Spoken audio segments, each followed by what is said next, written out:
me there are abundant documents, even maps. There's one map, for instance, in the Library of Congress in the US, and it shows Nambiha very clearly. Octavio told me about this, and he said, this is only one of 7 original gold areas in what was called the Viceroyalty of Peru. And they've all been found, they've all been recovered. Zamora, Zaruma, these are all very famous places here in Ecuador, but 2 of them are still lost, and one of them is Logroño de los Caballeros, and the other one is Sevilla de Oro. Both of them were lost around 1599. The Spanish, both settlements were destroyed after a concerted attack from the natives, and the Spaniards never went back. They tried to regain the areas for about 20 years, and every time they sent detachments of soldiers into the jungle to go and get them back, they were repelled, and in most cases nobody came back. They were just simply swallowed up by the jungle and never heard from again.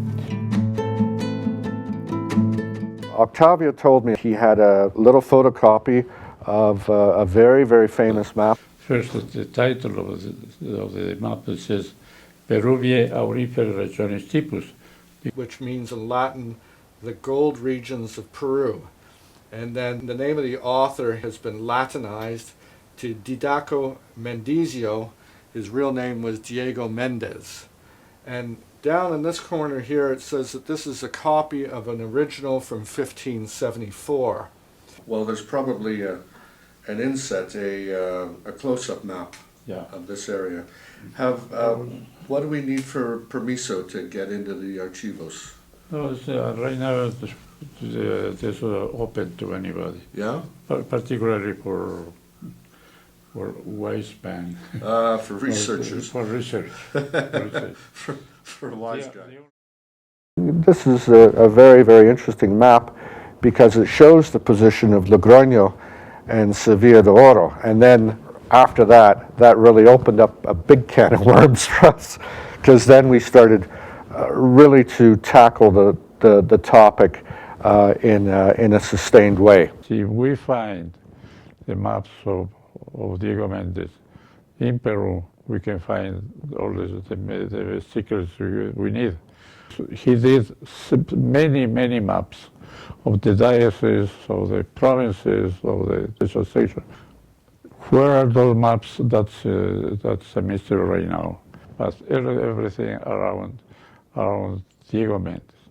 That was the secret we found. The rest, they will be for the future. And that led to investigations in all the archives here within Ecuador. We've been through the archives in Peru. We've been in the archives in the National Museum in Madrid, the Archivos de los Indios, which is the archives of the Indies in Seville in Spain. That's probably the most interesting one. And we've been through the Vatican Library. In almost all these places we found old documents anywhere from 1560s right up until the 1620s, 1630, relating to Logroño, Sevilla de Oro, and other gold-producing areas around there. Just last week, Octavio with his son and one of my employees, Anna, was down in Lima, Peru, in the archives there. They came across this book, which is a private printing, and it's by a woman by the name of Cecilia Bacula, and it's the life story really of her father, Juan Miguel Bacula Patiño, who was a professional diplomat. He served as the Minister of the Exterior for Peru, and had ambassadorships for about 20 different countries during his life. He had an absolutely incredible collection of colonial Spanish maps and things even pre-colonial, going right back to the 1300s. But there are several maps in the book that show the position of Logroño.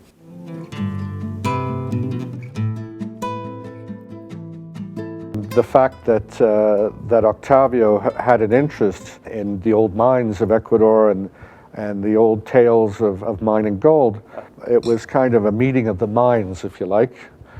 Mines with a D, not mines with an E. But it's been a lot of fun. It's been an interesting road along the way. We found a lot of very, very exciting and interesting documents.